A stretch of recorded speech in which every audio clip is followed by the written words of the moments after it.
Hello, everyone, and thank you for joining us. We're just going to take a couple minutes to let people sign on, and we'll be getting started in just a moment.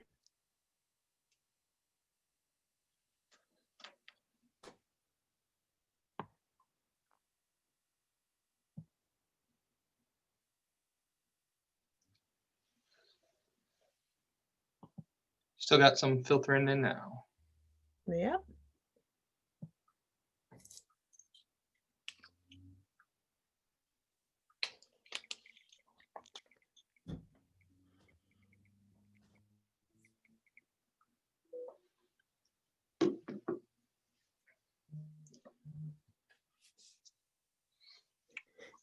Give everybody about another minute, and then we'll get started. Perfect.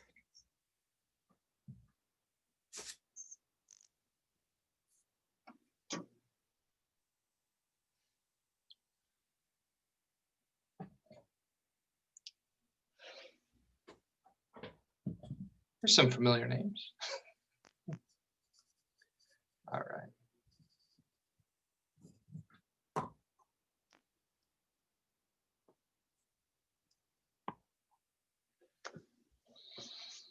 Great.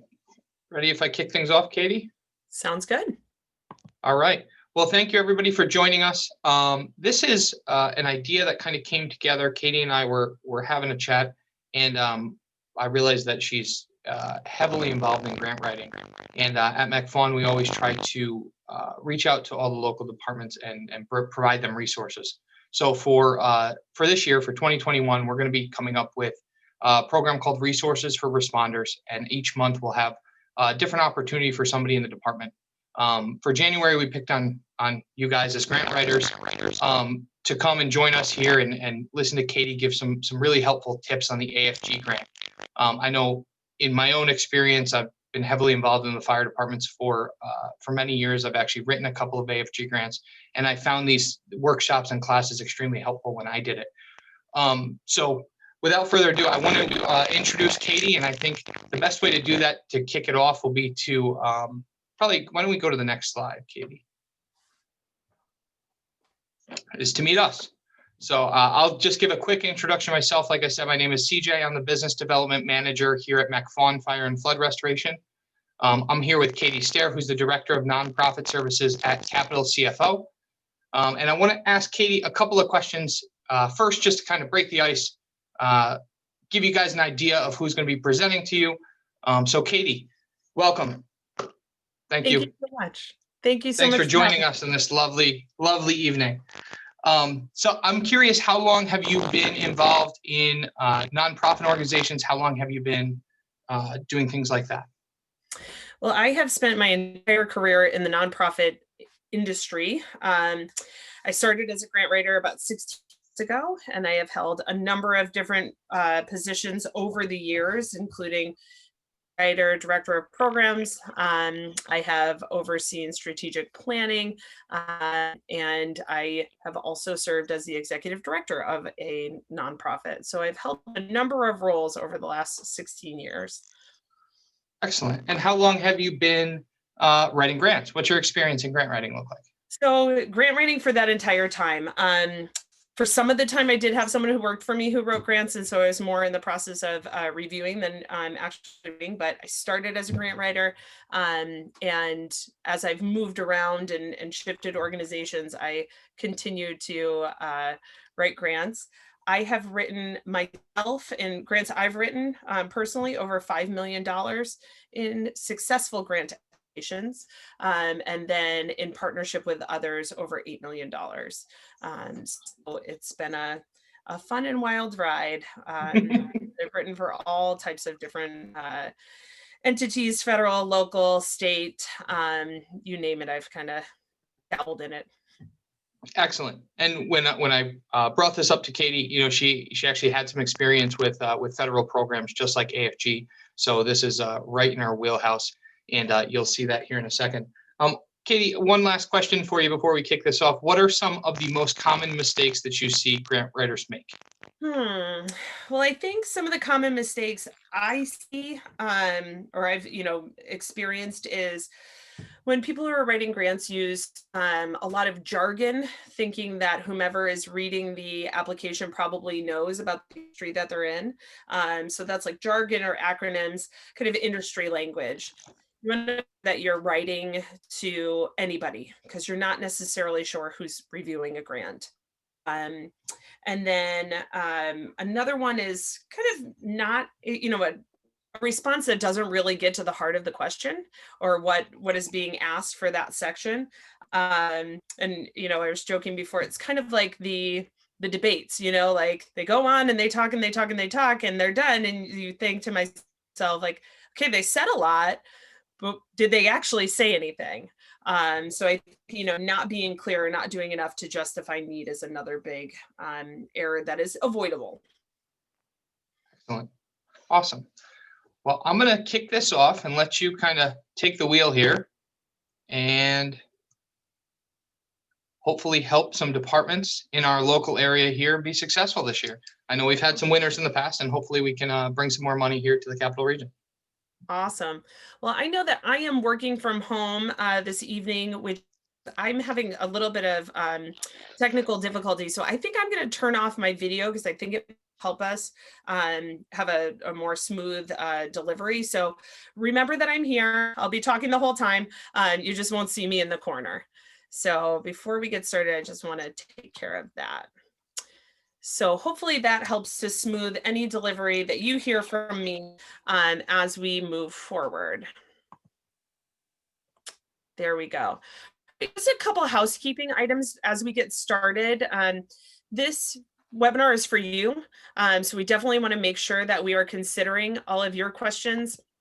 And you want to know about the grant. I'm going to be talking, CJ is going to be monitoring the chat box. So basically we encourage you to submit your questions and comments in the chat box at any time. And we'll either, CJ, you can stop me at any time if there's a kind of a point in time that we need to ask a certain question, or we can take them at the end. We're also willing to open up the lines at the end of the call so that we can have some conversation. If you are by chance calling in by phone, which I don't think anybody is doing, but you have any technical issues, you can email questions to C, and his email is jheinbach@macfawn.com. So now I'm going to spell it JEINBACH @MACFAWN.com. And of course, at the end, we're going to share our contact information. So if you miss the chance to ask a question, we can certainly be in touch after the fact. If you have any technical difficulties, again, use that chat box feature. And finally, the session is being recorded, and we will be able to provide that as a resource to all attendees after the fact. So without further ado, we're going to get started. Our agenda for the next hour or so is to talk more about the Assistance to Firefighters Grant. We're going to discuss some of the basic elements of the grant proposal and grant writing process specifically. We have some AFG tips and reminders from the application. And I'm sorry, we left a line in here. Using your grant award, we can worry about it. But we are also going to talk about some of the grant writing services that we're able to offer at Capital CFO. So to get started, Assistance to Firefighters Grant. You're all on this call. You all know what it is, but I will refresh our memory. So the purpose of the grant is to enhance the safety of the public and firefighters with respect to fire and fire-related hazards. And another part of the purpose is to provide funding for training and equipment. So just a reminder, the applications are due February 12th. So we're just, and that hard deadline is at 5 p.m. The performance period is 24 months from the date of award. They anticipate awards being made starting in May, but whenever your award is finalized, that's when your 24-month performance period would start.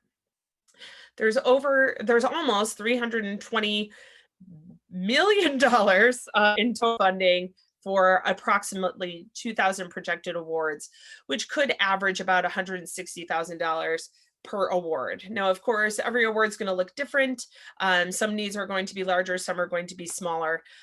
So that average award doesn't really mean too much, shouldn't be considered restricting. There is no ceiling to what you can ask for, I can tell. And there is a cash match that is required. It's 5 to 15%, and it's based on the size of your jurisdiction. And that information is all in the application. So, some considerations for us to think about as you're considering writing this grant application. And that is, you want to stop and think about, do you meet the eligibility requirements? What do you want to do? Fit this grant opportunity? And do you have the appropriate registrations in place to be an eligible applicant? And I say some of these things because you want to make sure before you set aside time, write a grant, and you put a lot of time and effort into responding, you want to make sure that you have that is worthy of an application.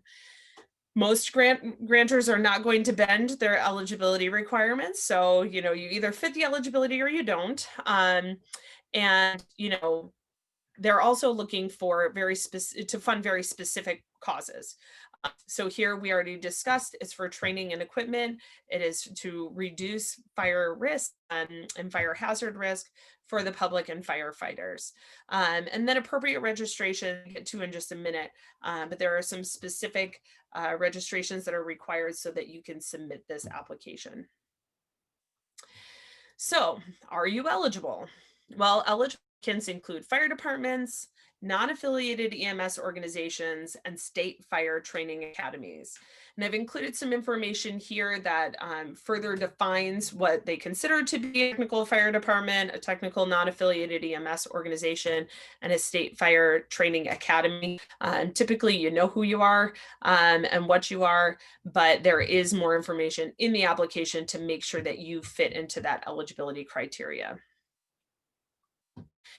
Then we move on to eligible activities. And basically what the grant outlines is that there are 3 eligible activities over for the grant, and that is operations and safety, vehicle acquisition, regional projects.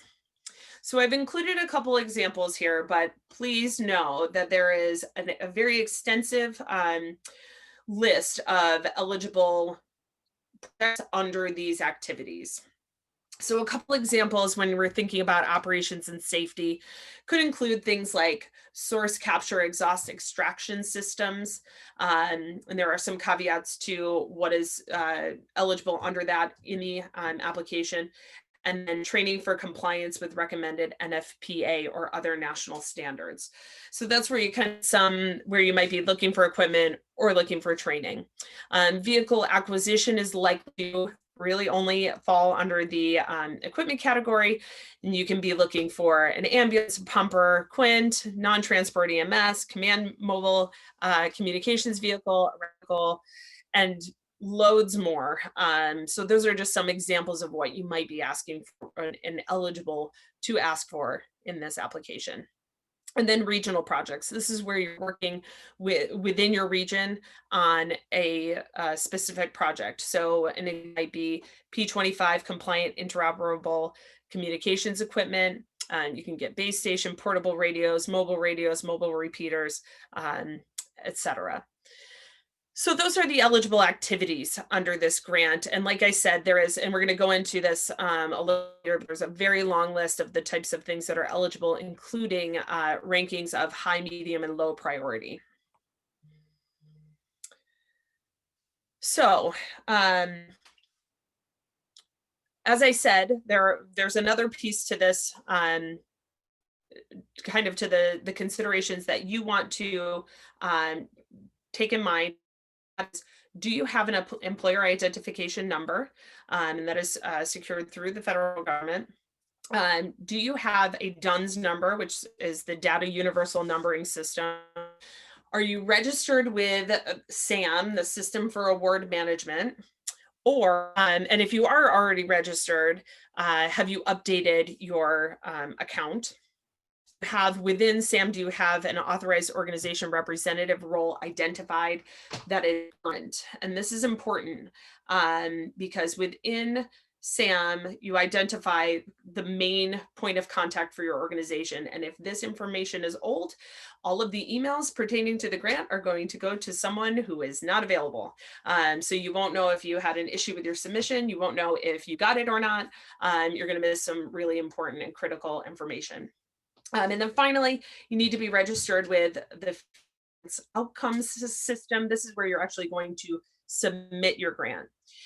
So the application goes into some recommendations as to when you should secure all of the requirements. For an EIN, they actually suggest that you do so 8 weeks before your date of application, because you need to have all of these in line for the application. So at this point, if you don't have an EIN, that could be a problem. I wouldn't let it stop me, but I'd certainly see if I can get that process moving along.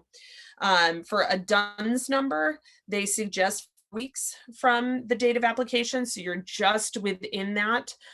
So I encourage you to look into whether or not you have a DUNS number. If you do not, there is still time for you to get that in time to submit.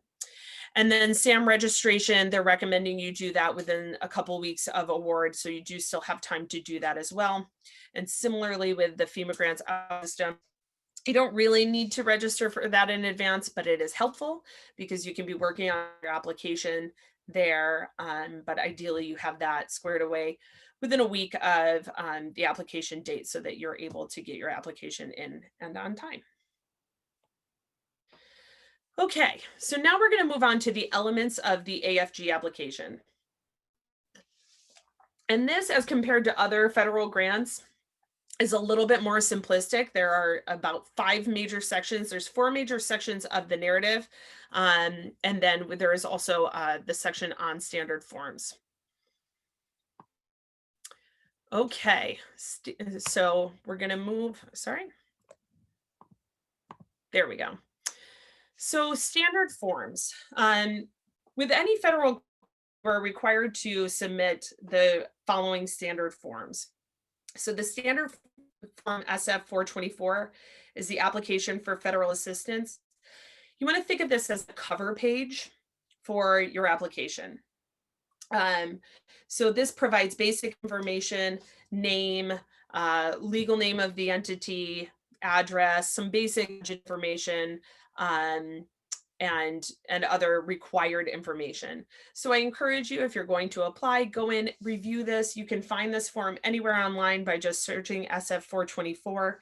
You would also be able to find it in the FEMA Go system when you create an application. The grants.gov lobbying form, the certification regarding lobbying, a form that asks a few questions about whether or not you participate in lobbying activities. Ideally, the answer is no, and so the certification becomes very simple. You do have to designate whether or not you participate in lobbying, where those funds come from, in order to be able to delineate that you are not going to spend federal funds in lobbying activities. That is probably one of the biggest no-nos of grant funding, is you don't want to, or you're not allowed to use federal funds to influence legislation. Then you have SF44A, which is budget information. You want to make sure you're filling out the non-construction version of this form. And this provides some basic budget information about the organization and the project. SF424B, standard assurances. It's basically you kind of assuring the federal government that you are going to use the funds for which you are granted and not for other purposes. And then finally, SFLLL, this other lobbying activity form. Seems duplicative, kind of is, but it's required, so we just go along with it. And this is where you would be disclosing any lobbying activities. Again, ideally, you're able to say that there are none, and it's fairly simple to complete. Last on this list does have an asterisk, and that is on purpose. So the indirect cost agreement or proposal. Indirect costs typically represent administrative costs that organizations can apply to any grant. So, you have to pay your bills, you have to pay for your overhead, you have to pay rent, for heat, etc.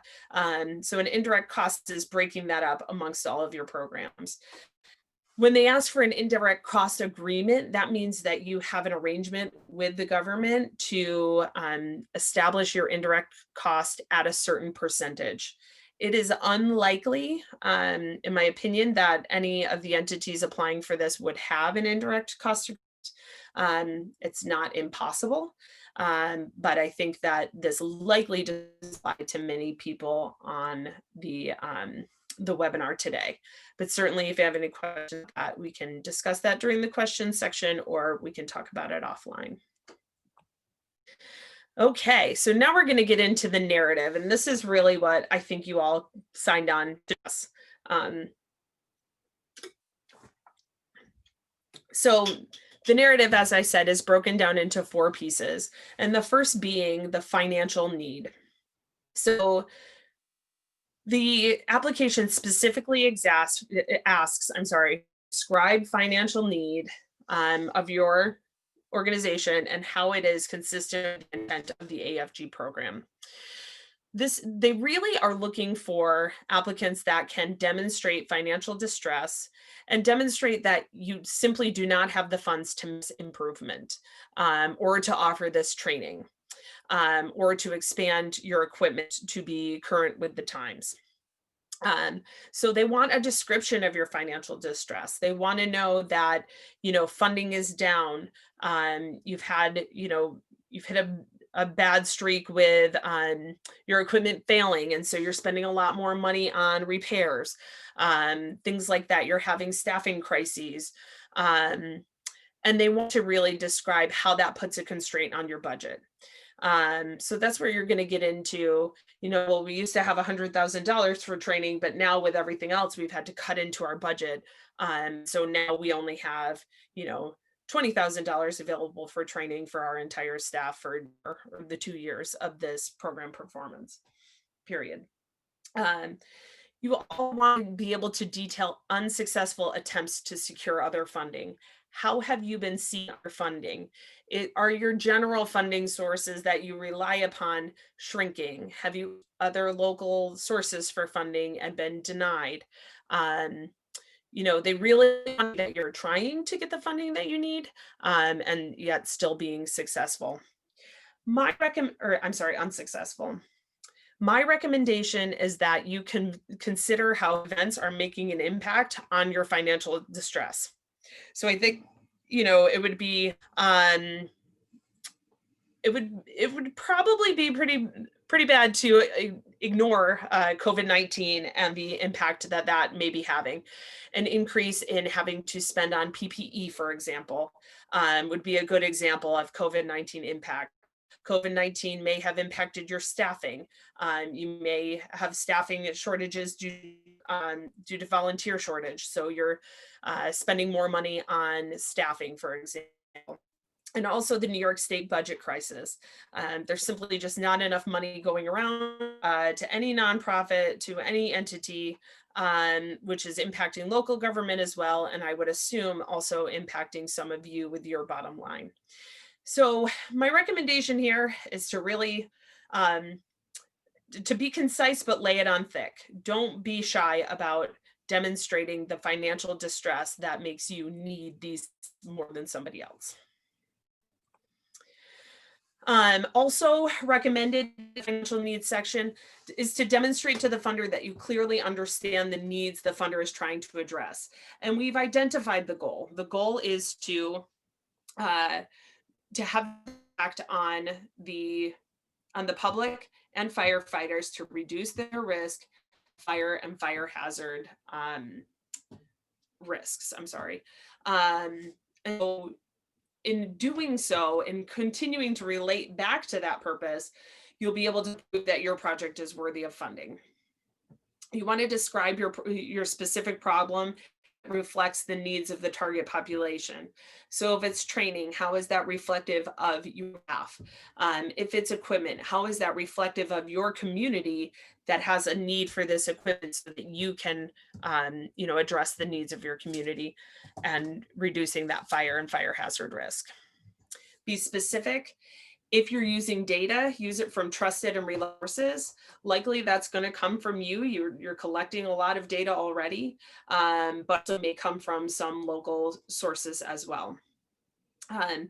You also want to outline in detail how your proposed project will impact the population or address the problem. So be specific. Tell them we're buying this truck because it is going to help us to have a faster response time.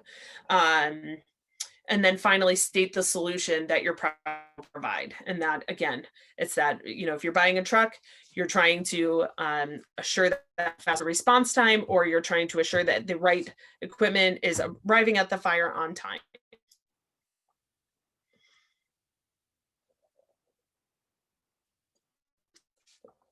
The next section of this grant application is the project design and budget. So here they're asking for you to clearly describe your project objectives.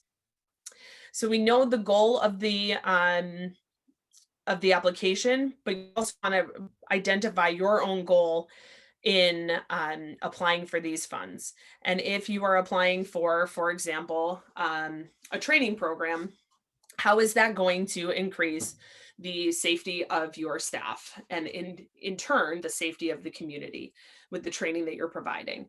So you want to be specific and provide a concise statement around what that training is aimed to do. Once you identify that goal, you want to outline your objectives, and those are the measurable elements of the goal. This is where you're going to use that lovely acronym, SMART. So you want to be specific, you want to be measurable, you want it to be achievable, realistic, and time-oriented. So it's pretty easy, in my opinion, to make your objectives SMART, because you just want to stop and think about, what can I actually do?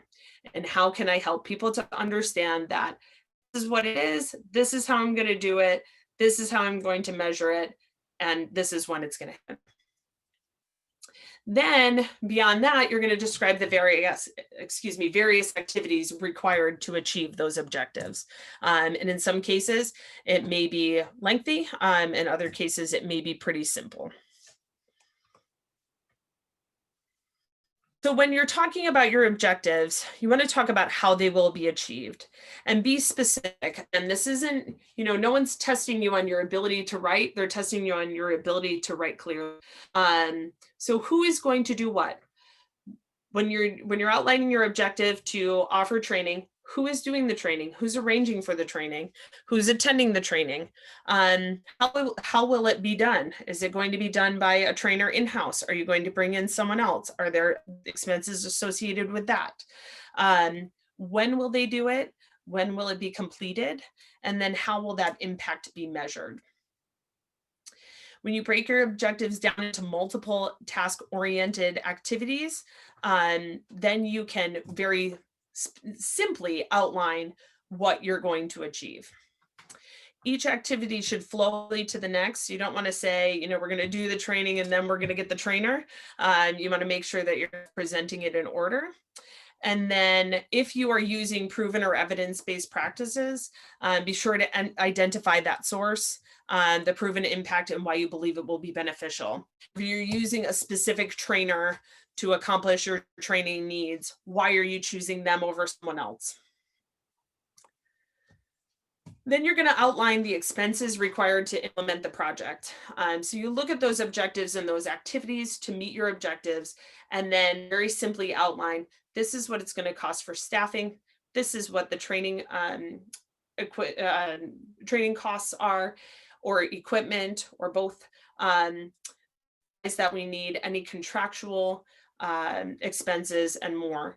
And you can also reference how you're being economical.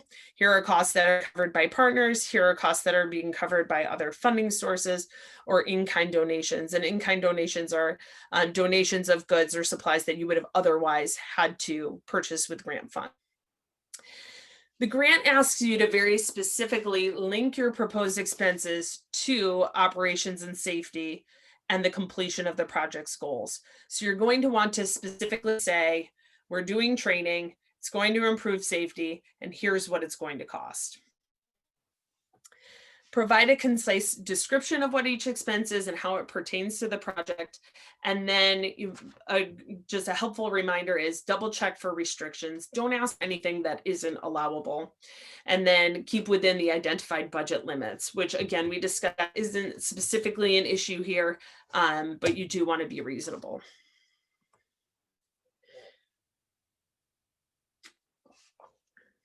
Next, the application for the applicant to discuss the cost benefit. So again, this is where you have the chance to further describe how you are being economical with your request, how what you're asking for is going to help achieve the goal in the most effective way, and specifically cost effective. So they ask you to describe your plan to address operations or personal safety needs, including cost effectiveness and sharing of assets. So if you're working on a regional project with other entities, you want to talk about how you're sharing costs to reduce that overall expense, but still achieve the same goal. If you're applying for something on your own, are you using other resources to help you to get a better deal on the truck you want to buy or the radio equipment you want to buy or something like that? Maybe you're going to fund part of it from other resources and use this to make up the balance.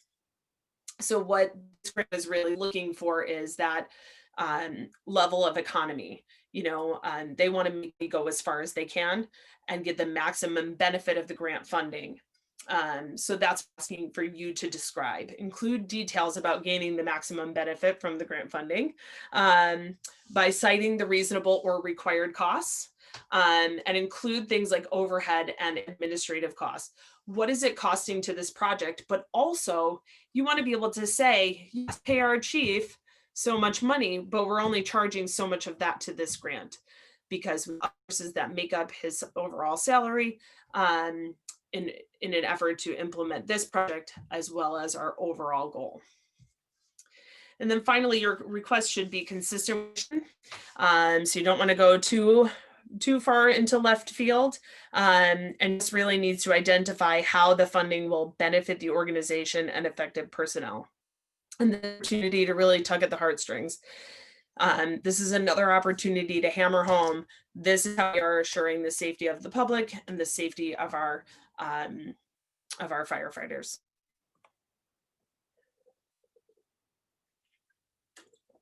The final section is the statement of effect on operations.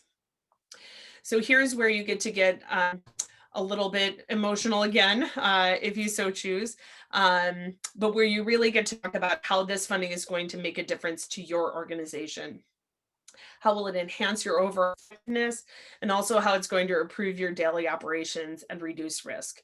So if you're bringing in training for staff, how that's going to improve your daily operations, improve the impact on the community, or even, for example, if you're buying a new truck, again, how is this going to make you more effective and reduce risk within the community?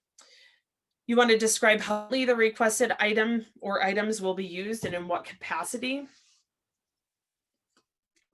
and also indicate how they will help the community, recognizing that the end goal of anything, even if it's training for your staff, the end goal is still an impact on the community. So how are you assuring that there is a positive impact on the community through what you're asking for? And how is it potentially going to help you save additional lives and property? This last note I copied directly from the grant because I wanted to make sure that it was in here, because it talks about the need to receive stronger consideration. So jurisdictions that demonstrate their commitment and proactive posture to reducing fire risk by explaining their code enforcement and mitigation strategies may receive stronger consideration. So that's something for you to consider if you're able to, excuse me, demonstrate code enforcement and mitigate strategies. And I'm certain that will not apply to everyone, but you may get a little bit of kind of, I can't say bonus points because they don't seem to apply bonus points, but it may weigh more in the scoring process.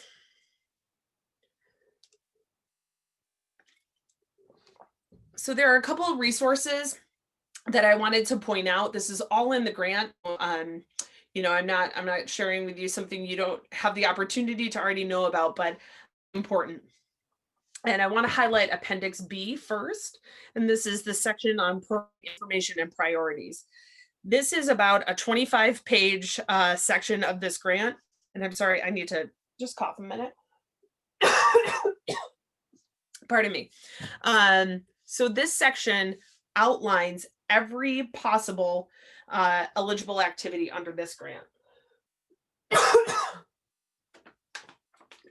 Excuse me, I'm sorry. And it goes as far as to outline which are eligible for firefighters, which are eligible for vets. Of course, this would only happen when I'm talking. So I'm sorry about this.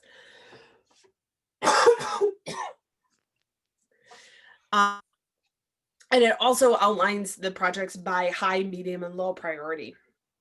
The grant also references the FEMA strategic plan. And the strategic plan outlines FEMA's goals, and recognizing that FEMA is funding this, you may find yourself getting a little bit of extra credit if you're able to reference how you're aligning with FEMA's strategic plan. FEMA has three strategic goals: build a culture of preparedness, ready the nation for catastrophic disasters.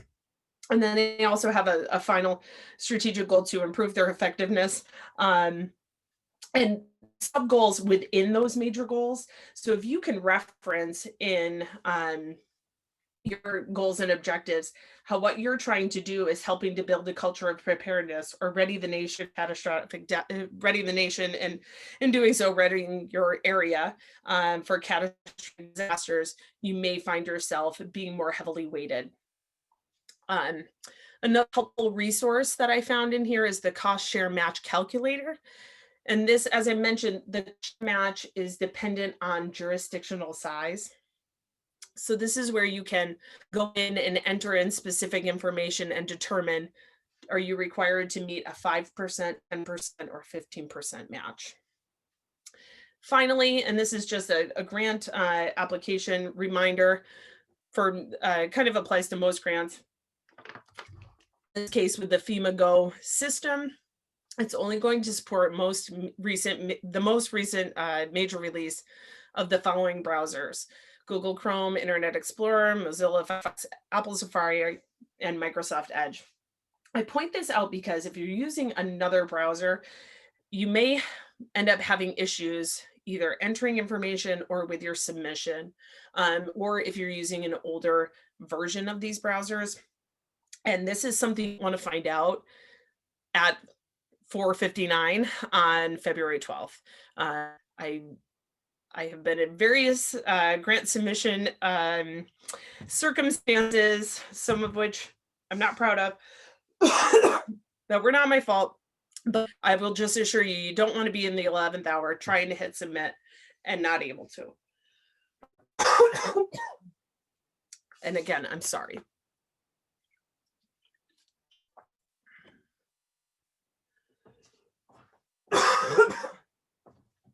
Okay, finally, I have some grant writing tips from my years of experience, just to help you, for you to remember when you're putting together your applications.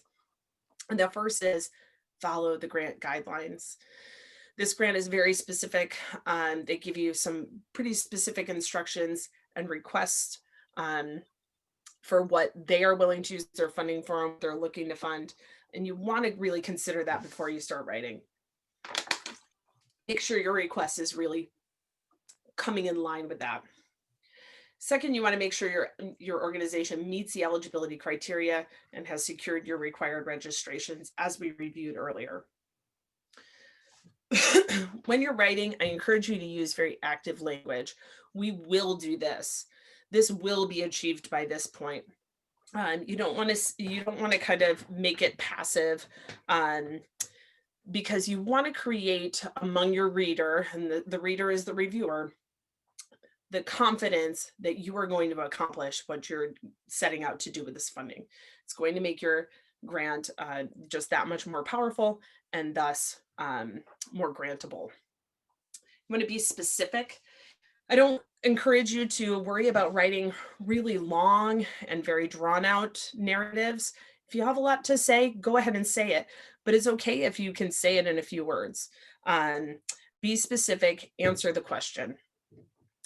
Consider the grant evaluation and scoring criteria.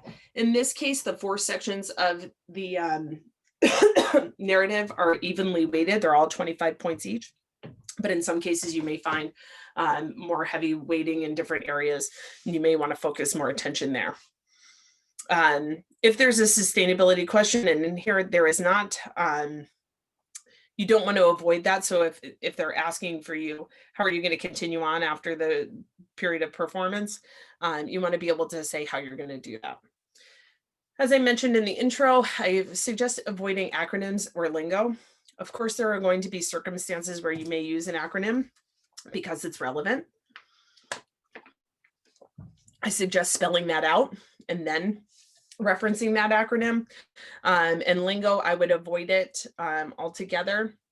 Industry language, I would really try to avoid, and instead consider that you're telling someone who's not in the industry what you're trying to ask money for.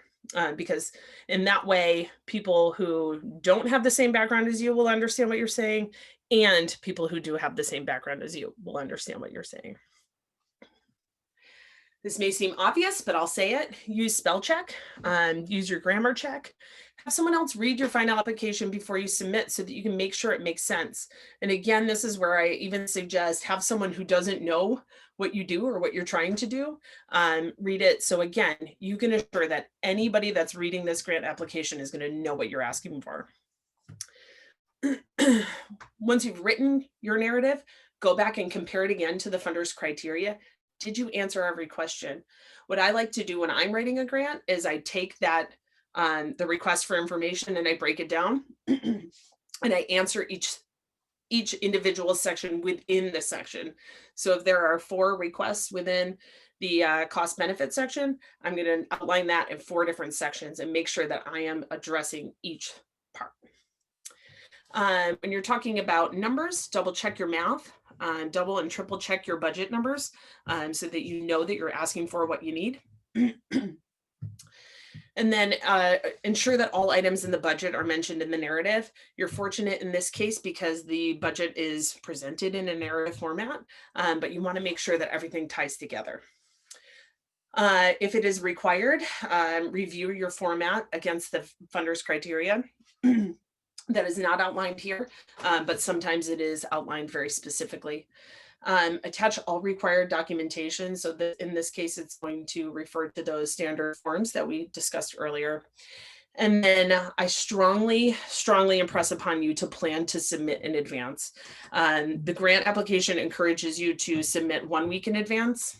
And like I was saying before, you don't want to be at the last minute trying to submit and wind up ending up that your internet crashes, or you don't have the right version of the browser, or you run into some other technical problem. If you submit in advance, you have that opportunity to get your confirmation email, make sure that everything went in on time, and you have a little bit of a window to address any issues just in case something goes wrong.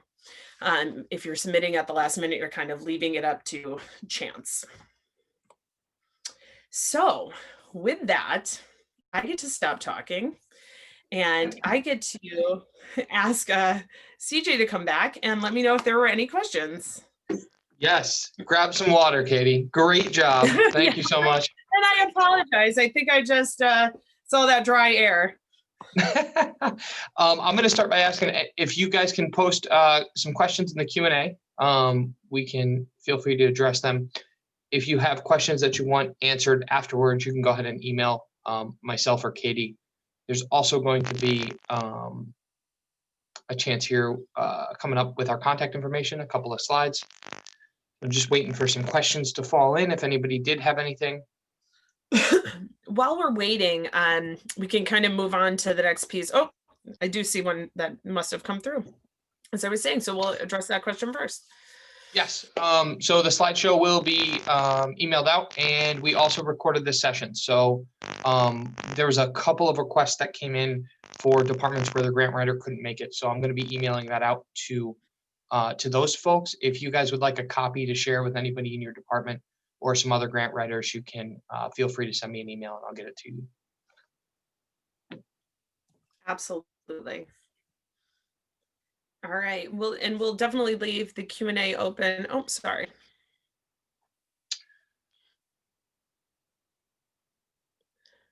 After 3 areas, Don, I see your question. After 3 areas, tablet, iPad, and vehicles, training, PPE, is that 3 separate grants or wrapped under one?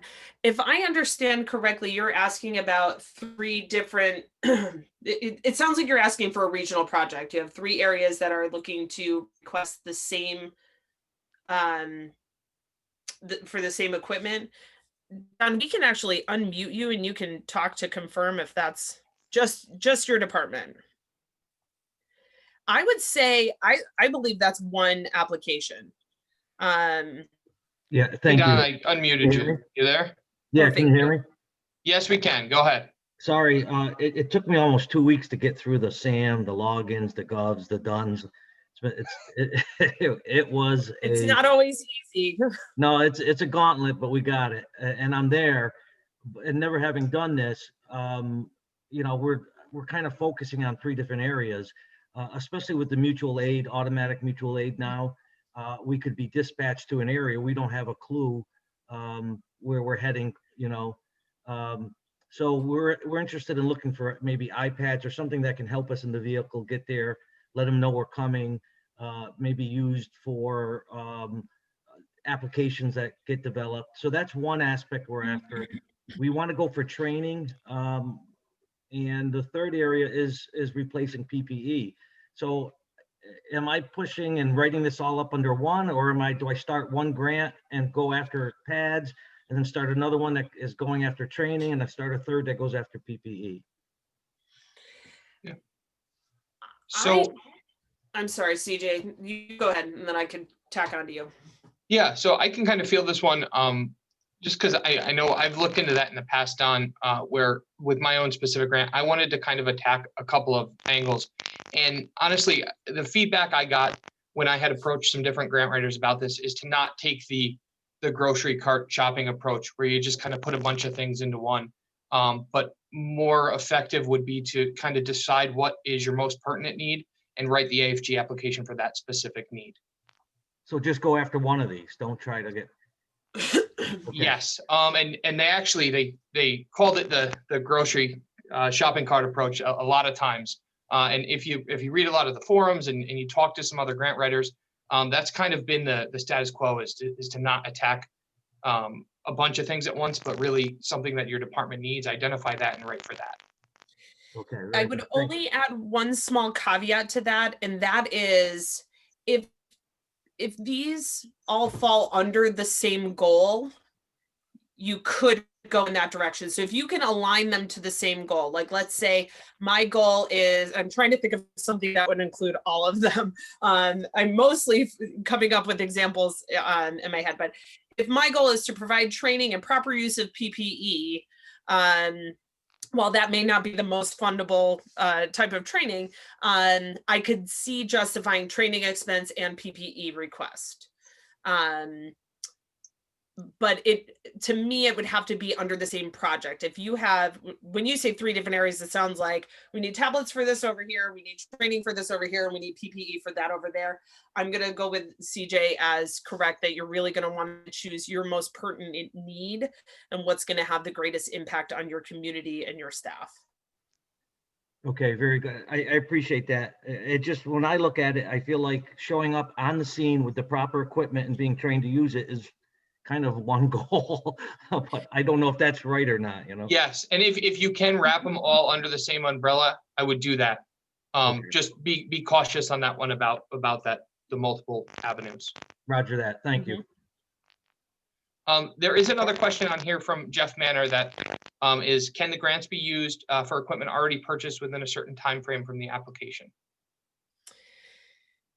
I want to double check that to be certain, Jeff. And so I'm going to send you an email after the fact because I want to double and triple check, but I would typically tell you that no, that is not allowable. Sometimes there are small caveats and I want to just double check the language, but I would suggest that that's probably not allowable. All right. And then the last question we had was, let's say our firehouse wants a custom iOS Android application developed to manage their call sheets, training records, and equipment maintenance records. Does that sound like a plausible operations expense? I'm just reading it again.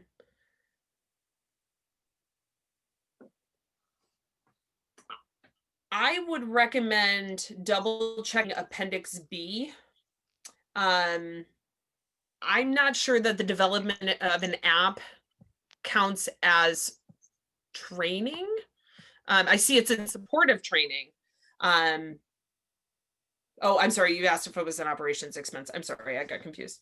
I think that's right on the edge. CJ, do you have any feeling on that? I don't. I'd have to check Appendix B again. It's 26 pages, the Appendix B. And so there was a lot of information in there that Katie and I have digested through over the last couple of days. And I don't really know. So just to be clear, and I apologize, it was an anonymous person who asked the question, but if you can clarify, are you looking for the app specifically itself to manage these things like your call sheets, the equipment maintenance records, or is there, I mean, you said custom, so that's what I'm assuming. But if there's a specific product that you could maybe be more clear on, we could kind of go from there. And also, if you could, in the chat box right now, we're in the question and answer, but if you can find the chat box and just send us your email address, you can send it to me or CJ directly. We can make sure that we can follow up in an email. Because again, I want to make sure that when we answer these questions, we can be very specific. Awesome. All right, so let's go to.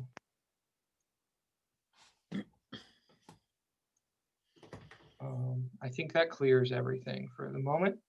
Let's go. I think you have one more slide, right, Katie?